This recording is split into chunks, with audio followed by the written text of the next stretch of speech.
देवकाते, विलासराव तावरे, अविनाश गोखणे, करण कलाटे, संजय देवकाते, उत्तमराव फाळके, रामभाऊ तावरे, विक्रम आठवडे, विलासराव आठवडे, अशोकराव मुळीक, जे.पी. जगताप, सर्व आपलं माळेगाव सहकारी साखर कारखान्याचं नवनिर्वाचित संचालक बोर्ड, सर्व माळेगाव सहकारी कारखाने, सन्माननीय सभासद बंधू, कामगार, अधिकारी, एमडी, केन डेव्हलपमेंट ऑफिसर, ॲग्रिकल्चर ऑफिसर, सर्व स्टाफ, पत्रकार मित्र, बंधू भगिनींनो, माझ्या तरुण मित्रांनो, उशीर झाला त्याबद्दल दिलगिरी व्यक्त करतो. कारण आज सकाळी छत्रपती सहकारी साखर कारखान्यावर 11 वाजता AI म्हणजेच आर्टिफिशियल इंटेलिजन्स म्हणजेच बुद्धिमत्ता मराठीमध्ये आला त्याचा शब्द, त्याचा परिसंवाद घेतलेला होता. थोडंसं आपण त्याच्यामध्ये एक कृषी प्रदर्शन घेतलेलं होतं आणि ॲग्रिकल्चर डेव्हलपमेंट ट्रस्ट, नंतर कृषी विभाग, नंतर तुमचं कृषी विज्ञान केंद्र, त्याच्यानंतर अनेक वेगवेगळ्या कंपन्या, विशेषतः जैन इरिगेशन, अशा खूप कंपन्या, वेगवेगळे यंत्र जी आता अवजारं आलेली आहेत, यांत्रिक अवजारं, त्याच्या वेगवेगळ्या कंपन्या, हार्वेस्टर, ते त्याच्या संदर्भातल्या कंपन्या, ट्रॅक्टरच्या संदर्भातल्या कंपन्या, असं खूप, आणि कुठलं तणनाशक वापरल्यानंतर, कुठलं खतं वापरल्यानंतर तुमचं टनेज वाढेल, तुमची रिकव्हरी वाढेल, तुमचं एकंदरीत पिकाची गुणवत्ता वाढेल, अशा अनेक बाबी तिथं आपण ठेवलेल्या होत्या आणि काहींचं मार्गदर्शन ठेवलं होतं. तिथं बराच उशीर झाला, कार्यक्रम 1 तास लांबला आणि त्याच्यावर पुढचे सगळेच कार्यक्रम तर डिले होत आहेत. इथं आल्यानंतर खरं तर आज गणरायाचं आगमन झालं. गणरायाच्या आगमनाच्या निमित्तानं माझ्या माळेगाव सहकारी साखर कारखान्याच्या तमाम संचालक बोर्डाचं, सभासदांचं, कामगारांचं, अधिकाऱ्यांचं आणि माळेगाव सहकारी साखर कारखान्यावर जे अवलंबून आहेत त्या सगळ्या घटकाचं मी बारामतीकरांचं, महाराष्ट्राचं, सर्वांचंच गणेशोत्सवाचं आगमन झालं, गणरायाचं आगमन झालं, त्याबद्दल आपल्याला मनापासून शुभेच्छा देतो. बुद्धीची देवता म्हणून आपण गणरायाकडे बघत असतो आणि एकंदरीतच सगळे जाती धर्माचे लोक त्याच्यामध्ये सहभागी होत असतात. यंदा देवेंद्र फडणवीसजी, एकनाथराव, मी, आम्ही सगळ्यांनी हा राजोत्सव म्हणून साजरा करायचा अशा प्रकारचा निर्णय घेतला आणि त्यामुळं एक उत्साहाचं वातावरण नेहमीच असतं. परंतु आता शासनाची पण त्याला साथ मिळाली, त्याच्यामध्ये अधिकच सगळ्या माझ्या गणेशप्रेमी आनंद द्विगुणित झालेला आहे. शाश्वत ऊस उत्पादक वाढ समितीच्या बद्दल नितीननी सांगितलं. तुम्ही आम्हाला सगळ्यांना खूप मोठ्या विश्वासाने 5 वर्षाच्या करता माळेगाव सहकारी साखर कारखान्याला निवडून दिलं, त्याबद्दल मी आपल्याला सगळ्यांना मनापासून धन्यवाद देतो.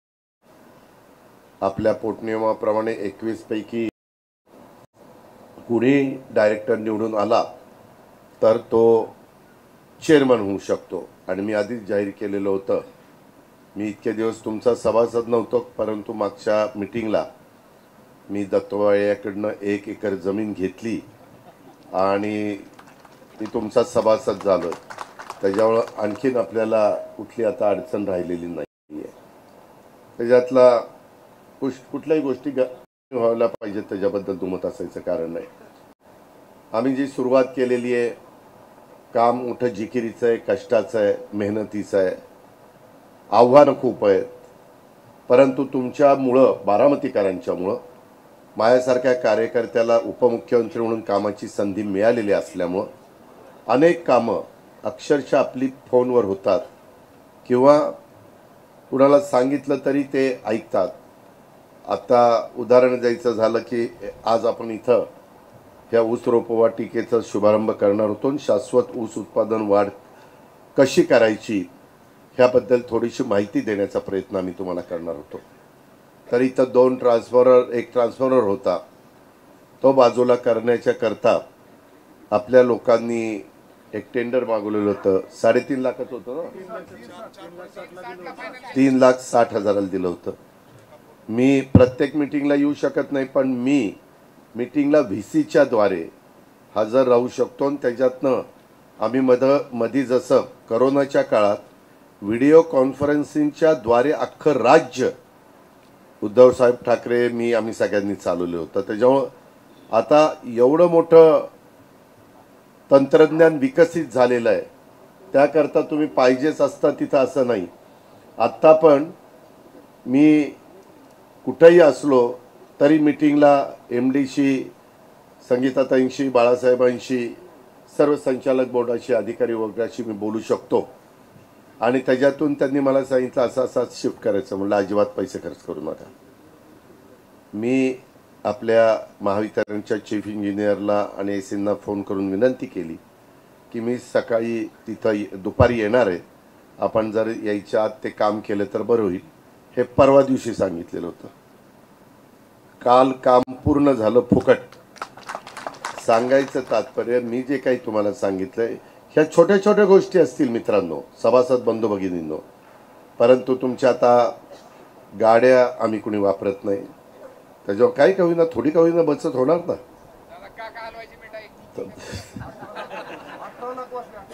तू अविनाश तसं सांगितलं तर संगीताताई माझ्यावर नाराज होईल. ती म्हणाल चांगली मी पुण्याला निघाले होते दादांमुळे माझं पुणे वाचलं. त्याच्यामध्ये तसं नाही झालं. ते मागे मिठाई घेतलेली होती. काका हलवाई पण परवा कुठल्या तरी कामाला आले होते आणि त्यांनी मला सांगितलं की दादा आम्हीच तुम्हाला दरवर्षी मिठाई देतो, कसली काय. मी विचारलं, म्हणले ह्या वेळेस घ्या. म्हणलं केवढ्याला देणार आहे? म्हणले 250ला.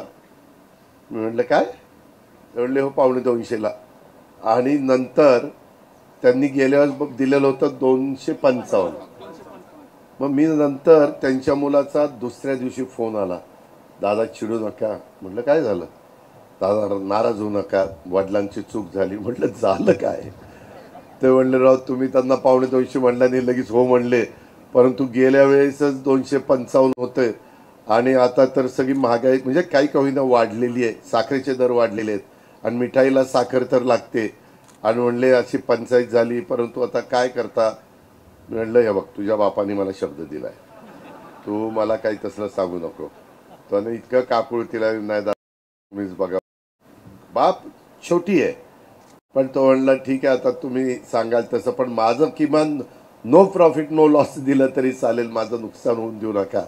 ते बघतो आता काय करायचं. पण अशा पद्धतीने छोट्या छोट्या गोष्टी असतात किंवा मोठी पण कामं असताना आम्ही त्यांना सांगतो की मी तुझं काम हे इथं आम्हाला रिझनेबल दरात दे.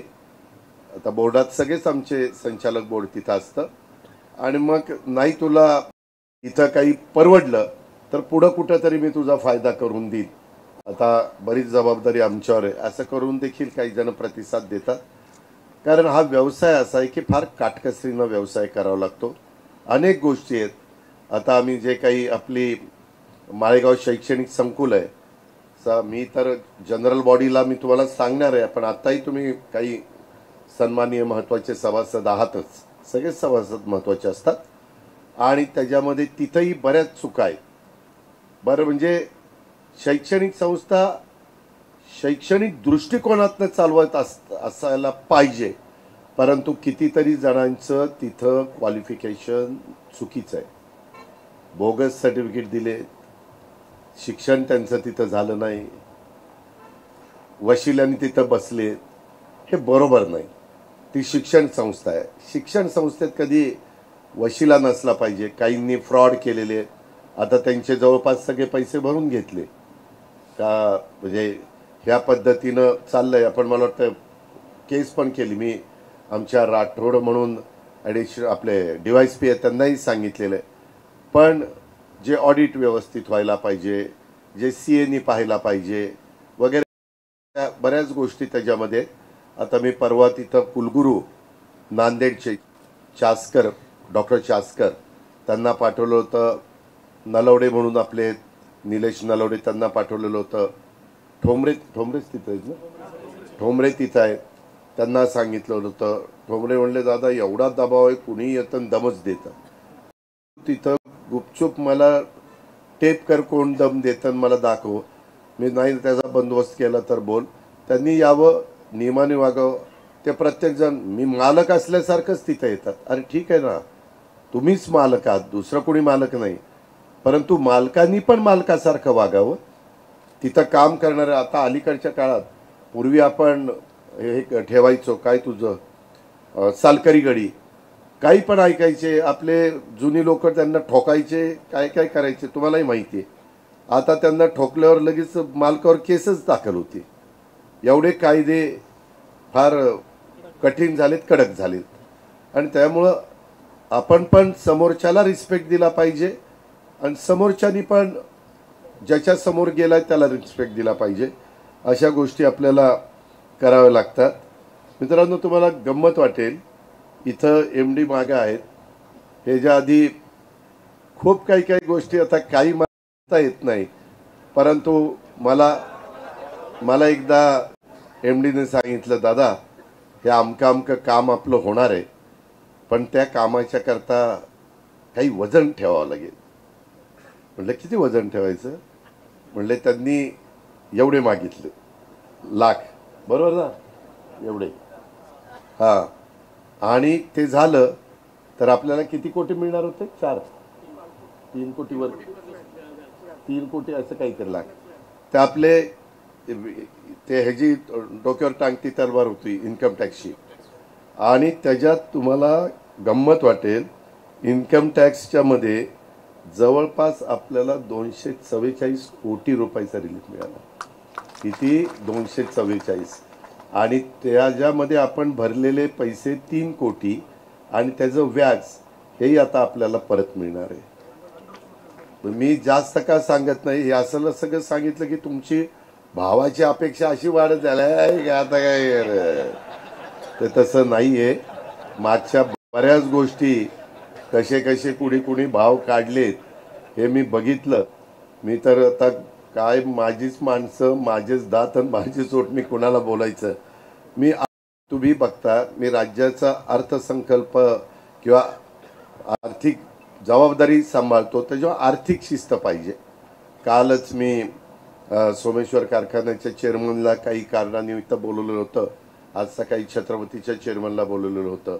आणि आम्ही हे सगळं बघत असतो, कारण तुम्ही आज असाल उद्या नसाल, पण हे वैभव कायमचं राहणार आहे. जे शेंबेकर साहेबांनी लावलंय, जे जाधवराव साहेबांनी लावलंय, जे मुळकांनी लावलंय, अनेकांनी, आता मी सगळ्यांची नावं घेत बसत नाही, अनेक मान्यवरांनी लावलेले, त्या तावरे आहेत, त्या जगताप आहेत, त्या सगळे. आणि त्याच्यामुळं हे करण्याच्या करता आता मी आतमधले सगळे ते जुनी गोडाऊन सगळे पाडून टाकतोय. एकच तिथं गोडाऊन 3 लाख होत्याचं, 3 लाखच ना, नाही 3 लाख, कारण आपल्याला डिस्लरीला जागा पाहिजे. परवा आणि माझी कामाची तुम्हाला माहिती आहे, मी एका आर्किटेक्टला विचारत नाही, एकाला विचारतो, दुसऱ्याला, तिसऱ्याला, चौथ्याला, आणि मग चौघांचं ऐकल्यानंतर बाबा आता काय निर्णय आपण घेतला पाहिजे असा निर्णय मी घेत असतो. तुमचं SC स्टँड असेल, तुमचं काय ते आयुर्वेदिक कॉलेज असेल, मेडिकल कॉलेज, तुमचा पुण्यश्लोक अहिल्यादेवी होळकर मेडिकल कॉलेज असेल, कुठल्याही ज्या इमारती, तुमची पंचायत समितीची इमारत असेल, कारण 4-5 लोकांना दाखवलं तर तुमचं ते डुबलला सांगितलं, डुबलचा फोन आला का बाबूराव? सांगितलंय तिथं. काल मी आज इथं येणार तरी बाबूराव काल देवगिरीला. अरे म्हणलं काय 5 तास यायचे, 5 तास जायचे, पावसा पाण्याचं आपलं शांत, आता वय झालंय आपलं शांत, इथं जरा थांबावं, आल्यावर तिथं कागद द्यावा. त्या प्रकारे फार काही तिकडे यायच्या भानगडीत पण अहो चांगलं आहे, परंतु तुम्ही काळजी घेतली तर ते आणखीन चांगलं राहील. ते 85-90 पर्यंत चांगलं राहील. आम्हाला 100 बघायचं आणि तुम्हाला बघायचं असल्यावर आम्ही पण तिथपर्यंत टिकलं पाहिजे. तर ह्या पद्धतीनं ह्याच्यातला गमतीचा भाग जाऊ द्या, पण या प्रकारे आपण पुढे चाललेलो आहे. खूप काही गोष्टी त्याच्यामध्ये करायच्यात. इथं मागं ट्रिमिक्स पण आपण करायचं ठरवलेलं आहे, गॅरेज काढलेलं आहे. तिथंही काही भिंती काढायच्या होत्या, त्या तशाच ठेवलेल्या होत्या, कधी पडल्या असत्या तर. कारण मला कुठलीही गोष्ट निर्मळ, स्वच्छ, नीटनेटकी, आणि मी MDला पण सांगितलेलं, आज तुम्हालाही सगळ्यांना सांगतो, आज जो का अधिकारी कर्मचारी आहे त्यांनी नीटच काम, ड्युटीवर येताना वेळेत यायचं आणि वेळेमध्ये जायचं.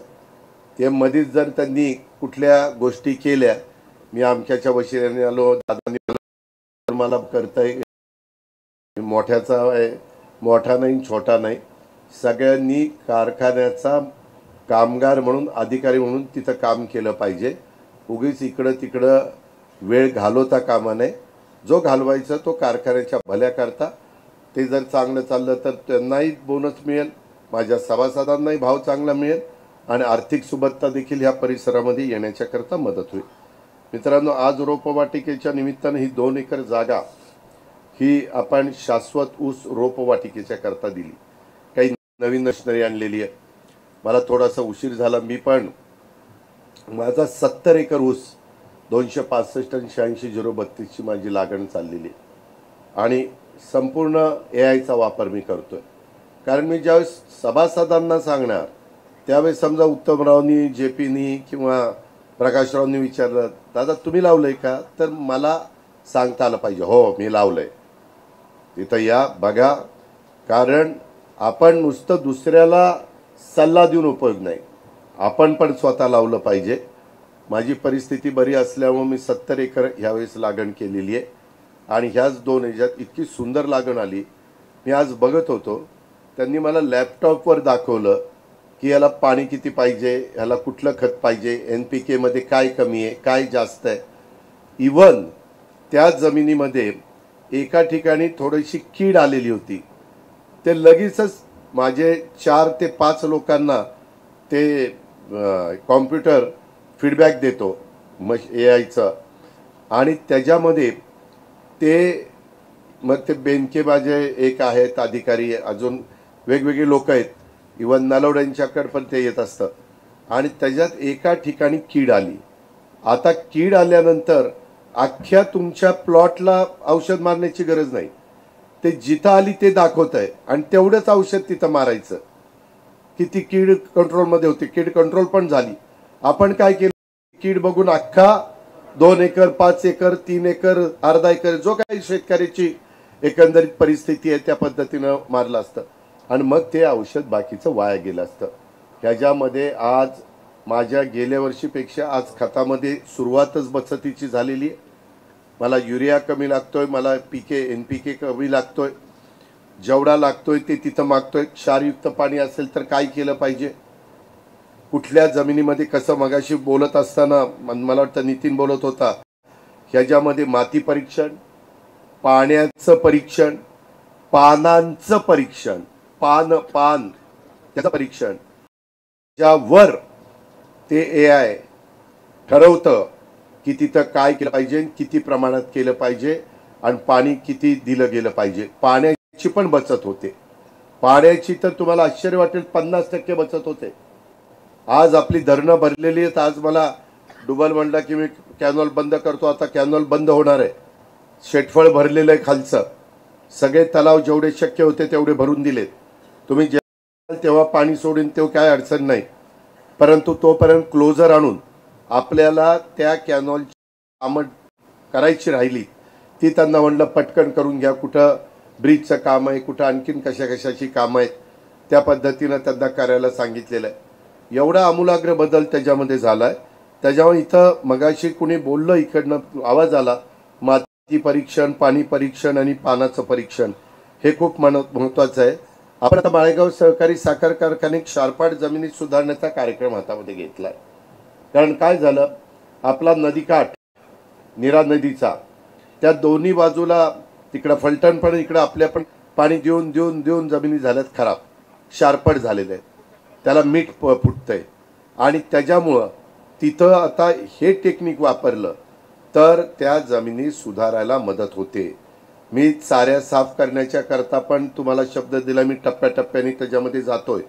फक्त चाऱ्या साफ करताना तुमच्या पायपा बिपा असतील तर ते आधीच चाऱ्या मशीन यायच्या आत तेवढ्या पुरतं काढून घ्या, नंतर पुन्हा क्रॉसिंग करा. त्याच्याबद्दल माझं दुमत नाही, पण तुम्ही नाही काढलं तर तुमच्या पायपासकट चाऱ्या साफ होतील. त्याच्यामुळे आपण शहाणं बना. त्याच्यामध्ये आपण पानंद रस्त्याच्या संदर्भामध्ये देखील यंदा कार्यक्रम हातामध्ये घेतलेला आहे. आज इथं आपण जे काही करतोय, अवसरे बंधू आपल्या पंढऱ्याचेच आहेत, त्यांना आपण इथलं काम, तो डोळा आपण काढतोय, ते मधला बाकीचा घर हे त्यांना दिलेला आहे आणि तो डोळा आपण तिथं लावतो ते पाठीमागे तर तो तुम्हाला बघायला मिळेल. तो एका मशीनमध्ये टाकायचा, काय करायचं काय नाही. मला वाटतं मी मगाशी लोक मला बरीच निवेदन देत होते, पण नितीनने कदाचित ते सांगितलं असेल. अतिशय सायंटिफिक रित्या आपण ह्या गोष्टी करतोय. आपल्या उशाजवळ कृषी विज्ञान केंद्र आहे. आता महाराष्ट्रातली लोक, परवा मी वर्ध्याला होतो, नागपूरला होतो, रणजित कांबळे माजी मंत्री माझ्यावर होता, माझाच राज्यमंत्री होता. तो मला म्हणला की दादा मला मध्ये बारामतीत आलो, पण 3 तासात काही मला बारामती बघून झाली नाही. मी एक दिवस मुक्कामाला येतो, अजून काही लोक घेऊन येतो. म्हणलं या बघा, शेवटी बाहेरची विदर्भ, मराठवाडा, उत्तर महाराष्ट्र, पश्चिम महाराष्ट्रातले लोक येऊन ते बघतायत आणि शिकतायत आणि आपल्या शेतामध्ये अनुकरण करतायत. मित्रांनो, हा गेम चेंजर प्रोजेक्ट आहे. खोटं सांगत नाही. आपल्या पूर्वी गुळ काढला, आपल्या वडीलधाऱ्यांनी सगळ्या काही गोष्टी केल्या. मग साखर कारखाना काढला, तो किती कॅपॅसिटीचा होता तो मला माहिती आहे. आता तो 9,000 टनापर्यंत आपला गेलेला आहे. आपले नवीन नवीन आव्हान आहेत.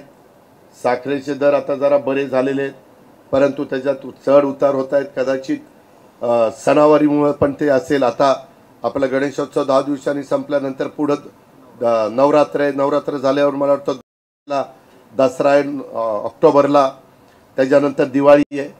असे सगळे सण आहेत आणि इतर पण वेगवेगळे सण आहेत. परंतु या सणाच्या निमित्तानं गोडधोड करून आपण खात असतो. ही परंपरा आहे. त्याच्यातून एक आपलेपणा निर्माण होतो, परिवार एकत्र येतो. ह्या सगळ्या गोष्टी आपल्याला करायच्यात. आणि हे करत असताना आम्ही ज्यावेळेस तुम्हाला सांगतोय, ड्रीप केल्याशिवाय एआयचा वापर तुम्हाला करता येत नाही. ड्रीपचे पैसे राज्य सरकारचे मी दिलेले आहेत. केंद्राचे पैसे आलेले नाही आहेत. ते आम्ही शिवराजसिंह चौहान केंद्रीय कृषी मंत्र्यांना सांगितलेले. ते म्हणले लवकरच मी ते पैसे पाठवतो. त्याच्यावर त्या योजनांचा फायदा हे माझ्या शेतकऱ्यांनी घेतला पाहिजे.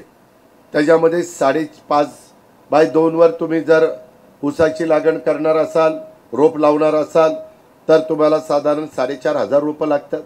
तुम्ही 5x1.5 लावणार असाल, काही जण 5x1.5 लावतात, तर त्यांना 5,000 रुपये लागतात. साधारण 1 एकरामध्ये आपण 70 एकराचं रोप हे मल्टिप्लाय करून तयार करतो. आणि जर बेणे म्हणजे अशा पद्धतीने केलं तर, नाहीतर नेहमीच्या पद्धतीने केलं तर 1 एकरामध्ये 40 एकर म्हणजे एका गुंठ्याला 1 एकर असं ते तयार होतं. 3 वर्षात बेणं बदललंच पाहिजे. मी अलीकडे महाराष्ट्रात सगळीकडे सांगतो, पाचट अजिबात जाळू नका. आता तर तुम्हाला टनेज वाढवायचा असेल, जो अल्प किंवा अत्यल्प भूधारक शेतकरी आहे त्याने आपलं स्वतःचं 65 ऊसाचं काढा. टनेज वाढतंय, त्याच्यामध्ये 4-5 टनांनी ऊस वाढतोय. अशा वेगवेगळ्या बाबी त्याच्यामध्ये आहेत. आम्ही आता इथं 265, 86,032, 10,001, 13,007 आणि 15,012 अशा इथं प्रात्यक्षिक तुम्हाला दाखवलेलं आहे. बोर्ड पण लावलेलं आहे कुठला. आणि तुम्ही स्वतः बघायचं कसं चाललंय. हे तुमच्या शेतातच असल्यासारखं आहे. आणि मग इथं तुम्हाला त्याचा साधारण पोत कसा चालला आहे, कशा पद्धतीनं हे घडतंय, हे सगळं बघायला मिळेल. आणि पूर्णपणे मला CDOला सांगायचं आणि ॲग्रिकल्चर ऑफिसरला सांगायचं, जी आपली AIची पद्धत आहे त्या तंतोतंत पद्धतीचा वापर करून हे सगळं झालं पाहिजे. त्याच्यामुळं कारण उद्या माझा शेतकरी इथं येऊन बघेल, ते बघितल्यानंतर तो ठरवेल नाही मी माझ्याही शेतात करेल. आत्ता आपण 1,000 एकरामध्ये 1,000 शेतकऱ्यांच्या मध्ये कृषी विज्ञान केंद्र बारामतीनं हा सगळं केलंय. ज्याचं टनेज 35-40 टन होतं तो 75 पर्यंत जातो. ज्याचं 70-75 होतं तो 100 पर्यंत जातो. जो 90-95 पर्यंत होता तो साधारण 140 टनापर्यंत जातो. एवढा त्याच्यामध्ये फरक आहे. आम्ही PDCC बँक, सातारा जिल्हा बँक ह्या दोघांनी पण त्याच्याकरता तरतूद केलेली आहे लोनची. आता तुम्हाला शेतकऱ्यांनी समजा तुम्हाला 1 हेक्टरला 25,000 बरोबर आहे, तर त्याच्यामध्ये 9,000 शेतकऱ्यांनी भरायचे. VSI 9,250 देणार आणि कारखाना 6,750 देणार. असं ते 25,000 रुपयाचं आपण गणित जुळवलेलं आहे। ह्यामध्ये आपण शेतकऱ्यांना आव्हान केलं एआयचा वापर करा, तर 136 माझ्या माळेगाव सहकारी साखर कारखान्याच्या सभासदांनी सहभाग घेतलेला आहे। त्यामध्ये आता 5 सभासदांच्या शेतामध्ये आम्ही वेदर स्टेशन बसवलेली आहेत आणि ह्या पद्धतीनं आपण स्टेप बाय स्टेप पुढे चाललेलो आहे। त्याच्यामुळं ह्याच्यात 1000 एकरावर जे ट्रायल घेतली त्याच्यात खताची बचत झाली 40%, पाण्याची बचत झाली 50%। आज त्यांचे ऊस जाऊन बघा, त्यांचे रिकव्हरी वाढते, रिकव्हरी वाढल्यावर आपोआप आपलं साखर जास्त निघेल, साखर जास्त निघाली की आपल्याला भाव जास्त मिळायला मदत होईल। आपल्याला अडसाली ऊसाला समजा जुलैमध्ये लागण केली तर पार जुलै 12 1 ऑगस्ट आहे का 15 जुलै आहे, 15 जुलै पुढं पण नेहमीसारखी केली तर जुलै 12 ऑगस्ट सप्टेंबर ऑक्टोबर नोव्हेंबर 12 4 16 17 महिने लागतात। ह्याच्यामध्ये तुम्ही रोप लावलं तर त्याला फक्त 14 महिन्यामध्ये रिकव्हरी येते आणि अतिशय चांगला ऊस तयार होतो आणि तो रिकव्हरी जास्त देणार असल्यामुळं आपण एआयचा लावलेला ऊस तो बघून त्याला प्राधान्य देऊ। त्याची रिकव्हरी आली चांगली की तो त्या ठिकाणी तोडला जाईल अशाही पद्धतीचा निर्णय घेऊ, कारण लोकांनी काळानुरूप बदललं पाहिजे। पाणी सारखं देऊन देऊन पुढच्या पिढ्यांचं आपण नुकसान करतोय, आपली जमीन खराब होऊन जाईल। आपल्या खापरपंजोबा पंजोबा आजोबा आपले वडील आणि आता आपली पुढची पिढी असं हे सगळं आपल्याला टिकवायचं आणि पुढं पण वर्षानुवर्ष तुमच्या नातवंडाकरता पतवंडाकरता सगळ्यांच्या करता ते राहिलं पाहिजे। आणि ते मशीन इतकं व्यवस्थित दाखवतं की बाबा काय परिस्थिती आहे, कशी परिस्थिती आहे। काही प्लॉटमध्ये एकाच ठिकाणी कुठं युरियाचं प्रमाण जास्त असतं, कुठं कमी असतं, हे सगळं वेदरच्या निमित्तानं त्यामध्ये तुम्हाला स्वतःला पाहायला मिळतं। तुमच्याच मोबाईलशी ते जोडून दिलं जाईल अशा पद्धतीनं हे टेक्निक सगळं विकसित झालेलं आहे। त्या गोष्टीचा फायदा माझ्या माळेगाव सहकारी साखर कारखान्याच्या सभासदांनी उचलला पाहिजे। हा जो आपला शाश्वत ऊस रोप वाटिका आहे त्याच्यामध्ये 2 एकर जागेत एका महिन्याला आत्ता आम्ही 6 लाख रोपं करू शकतो। उद्याच्याला तुमची मागणी वाढली तर आम्ही महिन्याला 12 ते 18 लाखापर्यंत पण जाऊ शकतो, मल्टिप्लाय तसं केलं तर। पण तुम्ही रोपं नोंदवली पाहिजेत आणि तुम्ही घेतली पाहिजे तर ते होणार आहे। हे सगळं केल्यानंतर आपलं टनेज भरपूर वाढेल, आपल्याला ऊस मुबलक त्या ठिकाणी उपलब्ध होईल।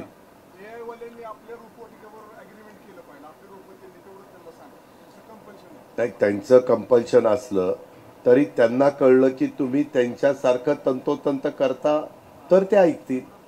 त्याच्यामध्ये नितीन तू प्रमोद नलवडेंना सांग आणि त्यांच्या टीमला सांग, तिथं काहीतरी जाधव एक आहेत, नंतर हा बरोबर आहे, पण ते सगळे त्यांनी पण एकदा इथं यावं, यांनी बघावं। आपली लोक डायरेक्टर कोईम्बतूरला त्यांच्या खर्चानी गेलेले होते। भगत आबा कारखान्याची गाडी नेली नव्हती, कारखान्याच्या वाउचर खर्चाचं कुठलंही आमका भत्ता फलाना भत्ता जेवणाचा भत्ता हॉटेलचा भत्ता काही टाकलेलं नव्हतं। बोर्डाला विनंती केली की जे स्वतःच्या खर्चाने जातील त्यांनी जावा, बघा, या अभ्यास करा आणि ते आपल्या इथं आणण्याचा प्रयत्न करा। तशा किती दिवस गेला तर 2 दिवस त्या पद्धतीने हे गेलेले होते। त्याच्यावर ज्यांना संधी मिळाली नाही त्यांनी धन्यवाद द्यावेत की बरं झालं या 5 वर्षात ह्याच्या काळात आपण गेलो नाही, नंतर गाडी नाही, जेवायला नाही, भत्ता नाही, बाहेर गेल्यानंतर वगैरे काहीच नाही म्हणल्यावर काय डायरेक्टर झालं काही नाही झालं काही, फक्त नाश्ता नाही।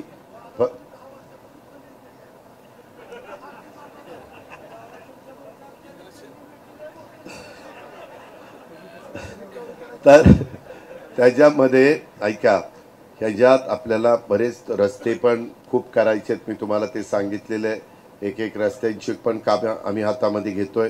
थोडंसं आपण हे सगळे करताना थोडं आपण पण पेशन्स ठेवा. मी स्टेप बाय स्टेप आम्ही सगळेच, मी काय एकटा करू शकत नाही. आपलं बोर्ड, आपल्या व्हाईस चेअरमन, आपले सगळे सिनियर डायरेक्टर, पहिल्या टर्मला आलेले निवडून डायरेक्टर, आपले MD, बाकीचे सगळे अधिकारी, ह्या सगळ्यांनी, कारण अधिकाऱ्यांनाही कळलं की साधारण काय लागतंय. अजून त्याच्यात थोड्या रुळायला काही वेळ लागेल, परंतु ते त्यांना करावं लागेल. मी आज ह्याला पण गेलो होतो आपल्या छत्रपतीला, तिथंही 90 दिवस झाले. तिथं पण पहिल्यापेक्षा बरंच कामकाज चांगलं चाललेलं आहे. त्यांच्याही अडचणी आपण दूर करून देतो.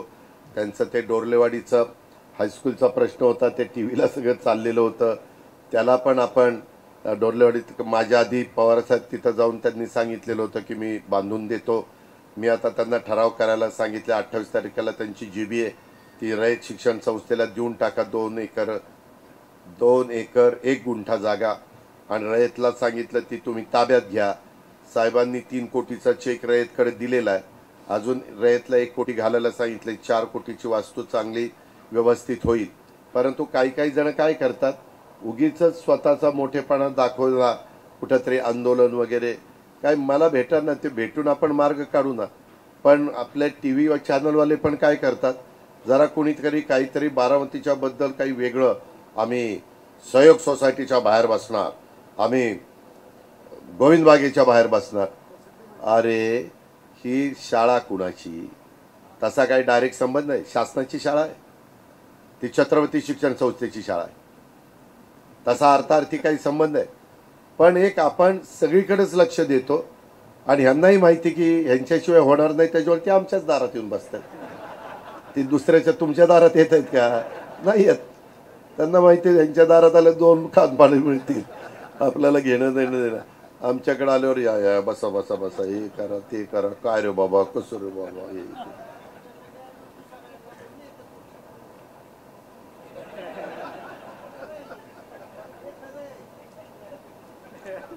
तुला बघितलं की तुझ्या बापाची आठवण येते, बाळासाहेबांची. पण सगळ्यांनी, नवीन पिढीने पण चांगलं काम करावं, सगळ्यांनी चांगलं काम करावं.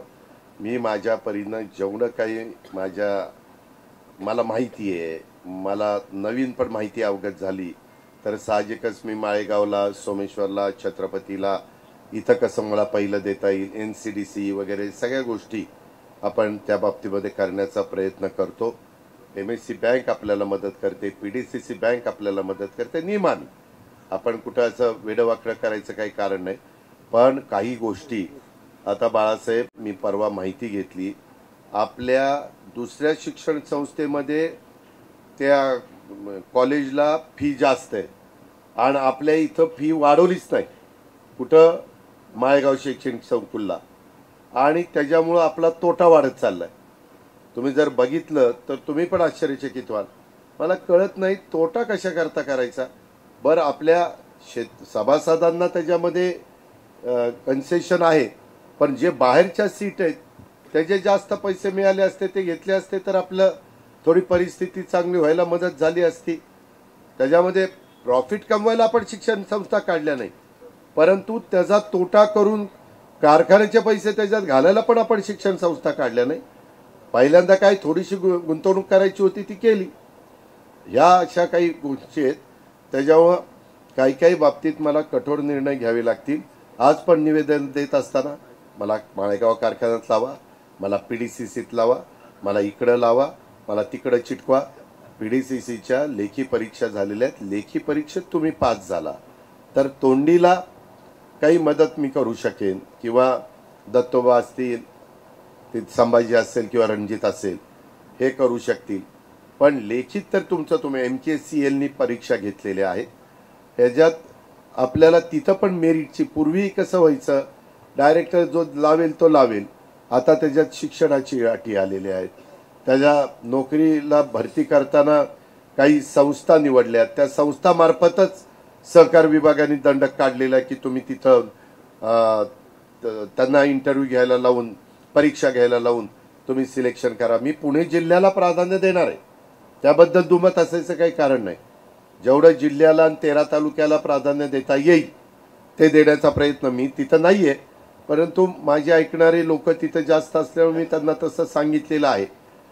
सीईओला पण सांगितलंय, चेअरमनलाही सांगितलं, व्हाईस चेअरमनला पण सांगितलंय, आणि त्या पद्धतीनं तुम्हालाही माहिती, मी प्रत्येक जनरल बॉडीला तिथं असतो. अशा या सगळ्या गोष्टी मित्रांनो आपण करतोय. आता मला आपला ते दिनकर रोपवाटिकेचं आकाश शिंदेचं एक पत्र आलं. म्हणलं दादा, स्वामी समर्थ नर्सरी पंढारे, मोर्या नर्सरी माळेगाव खुर्द, दिनकर रोपवाटिका माळेगाव खुर्द, आम्ही तिघांनी टेंडर भरलं होतं, आम्हाला बोलवलं, आम्ही रेट कमी केले, परंतु नंतर मी 87 पैसे भरलं, परंतु नंतर स्वामी समर्थांनी 85 पैसे केलं. आता 2-2दा 3-3दा तुम्हाला बोलवलं. तुम्ही एकदा बोलवल्यावर सांगा ना की बाबा ही लास्ट ऑफर मला परवडते, तुम्ही परत आता मला पत्र देणार नाही. ते 85 त्यांना दिलं, आता 85 पेक्षा मला कमी करायला लावलं असतं तर मी केलं असतं. असं कसं सांगता येईल की बाबा त्याच्यामध्ये तुम्ही तिथं टेंडर भरल्यानंतर आम्ही तुम्हाला त्या बाबतीमध्ये सांगायचं की अविनाश गोफणे त्यांचं 85 आलेले, तुम्ही अजून कमी करा. मग त्याला काही टेंडरला अर्थच राहणार नाही. आम्ही एवढंच तिथं बोलत असतो सगळे, कमीत कमी किती तुला परवडेल ते सांग आणि त्या पद्धतीने आपण करू, असं ते सगळं आहे. त्याच्यामुळे मला इथल्याही सगळ्यांनी सांगितलं की लास्ट ऑफर 85 पैशाची होती ना, त्याच्यामुळे ते 85ला दिलं. इथून पुढे लक्षात ठेवा, तुम्ही सभासद असला नसला, टेंडर भरलं असलं तर तुम्हाला तिथं टेंडर पाहिजे असेल तर तुमचे जे आमचे नॉर्म्स ठेवलेले टेंडरमध्ये त्या नॉर्म्सप्रमाणे काम करण्याच्या करता जेवढं काही लोएस्ट तुम्हाला येता येईल तेवढं लोएस्ट या, आम्ही त्या पद्धतीनं त्याचं सिलेक्शन करू. पण ते नॉर्म्स मात्र त्या नॉर्म्समध्ये तुम्ही उतरला पाहिजे, ही पण गोष्ट आपण सगळ्यांनी या निमित्तानं ध्यानामध्ये घेतली पाहिजे. आणि ह्या कृत्रिम बुद्धिमत्तेचा वापर, ह्या कृत्रिम बुद्धिमत्ता तंत्रज्ञानाचा वापर, AIचा वापर केल्याशिवाय आपल्याला तरुणोपाय नाही. आहे त्या जमिनीतच तुम्हाला मला भाजीपाला जास्त वाढवावा लागेल, आहे त्या जमिनीतच आपल्याला टन जास्त वाढवावं लागेल, आहे त्या जमिनीत आपल्याला फळं चांगली जास्त क्वालिटीची आणावी लागतील. आता तुम्हाला आश्चर्य वाटेल, काहींनी 20-20 एकर डाळिंब, काय डाळिंबात पैसा झाला.